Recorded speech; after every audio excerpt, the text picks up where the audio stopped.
If you've ever considered buying an electric car, then you've probably heard the same advice. Charge at home, charge every night.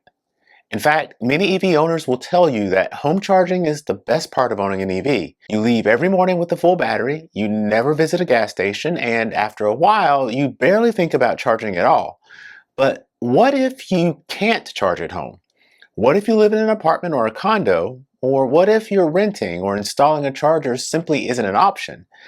Many people assume an electric car only works if you have a garage, a driveway, or a dedicated parking space with a charger attached to it. I understand why people might make that assumption, but owning an EV without home charging doesn't have to be a constant struggle to keep the battery full. In this video, I'm going to explain why dismissing electric vehicle ownership over perceived charging problems is a mistake, and how fixing other mistakes, like assuming you need to keep the battery full in the first place, could make it easier than you think to own an electric car. Think about your current car.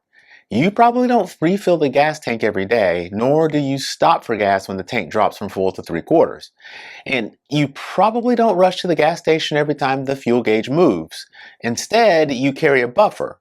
You refill when it's convenient or when you actually think you'll drive farther than the gas in your tank will take you.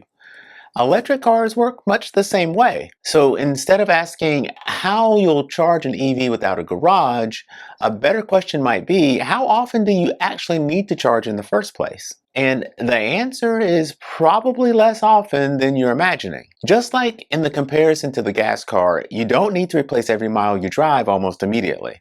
So that's to say, if you drive 35 miles today, that doesn't necessarily mean you need to charge tonight or to find a charger tomorrow. If you did that drive each day for work, by the end of the work week, you'd driven about 175 miles.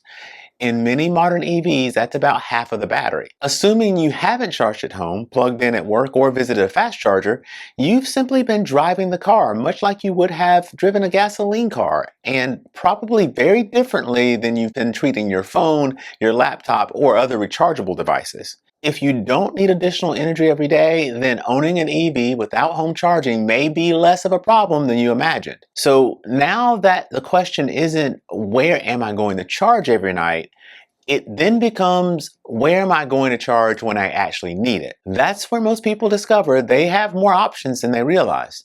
Because when many people picture public charging, they imagine sitting at a fast charger waiting for the battery to fill.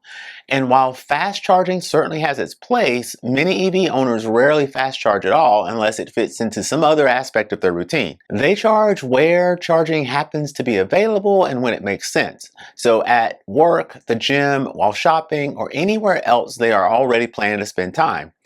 Remember, you may not need additional energy every day in the first place, so these chargers become opportunities to charge before your buffer becomes uncomfortable. What's important is that you aren't making a special trip nor treating charging like a second job.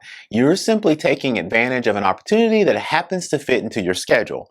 And that's a very different experience than most people imagine. Instead of constantly searching for chargers, many actual EV owners are simply adding energy while doing something they were already planning to do. None of that works, however, unless you're comfortable with the amount of energy remaining in the battery, and that's where your buffer comes in. When you can't charge at home, owners eventually shift to asking how much energy they actually need. But that answer is different for everyone. So let's think about an example. I've traditionally never let a gasoline car get below about a quarter tank of fuel. Other people are perfectly comfortable driving until the low fuel light comes on. Neither approach is right or wrong per se, it's a matter of comfort. And electric vehicles aren't really any different. Some owners are comfortable driving until the battery drops below 10%. Others start looking for charging opportunities at 30 or even 40%. But it's not the exact number that matters. What matters is understanding how much usable range exists between a full battery and the point where you start to become uncomfortable. That point in the range is your buffer. And once you understand your buffer, it becomes much easier to think about charging as something you do when it makes sense, when it's convenient, or when your buffer tells you it's time. So let's start putting it all together. Here are a few other misconceptions that can make owning an EV without home charging seem harder than it really is. The first is thinking you need to keep the battery full. You really don't. Just like most people don't refill a gas tank every time it drops below full, most EV owners aren't trying to keep the battery at 100% all the time. The second is assuming every charging session needs to happen at a fast charger to be convenient or to minimize wait time.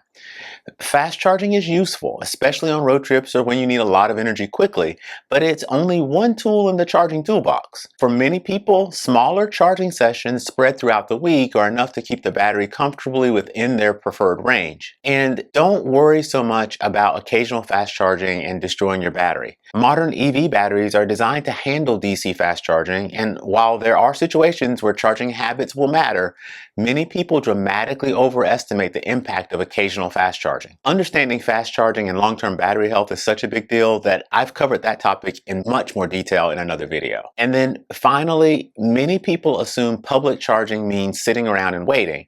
And the truth is sometimes you'll wait, but often charging happens while you're already doing something else. You're working, you're shopping, exercising, or living your life. And that's really the point. Home charging is absolutely the easiest way to own an EV if you have access to it, but it's not the only way to own an EV. The question isn't whether you have a garage, the question is whether you have a practical way to replenish the energy you actually use. For millions of people, the answer may be yes, even if they never plug in at home. Because once you stop thinking about charging as a daily requirement and start thinking about it as an occasional need, the problem often becomes much easier to solve. And maybe that's the biggest surprise of all. Owning an EV without home charging isn't necessarily about finding a charger. It's about understanding how much energy you actually need. This is Wrench and Reason, where we explain how modern cars actually work.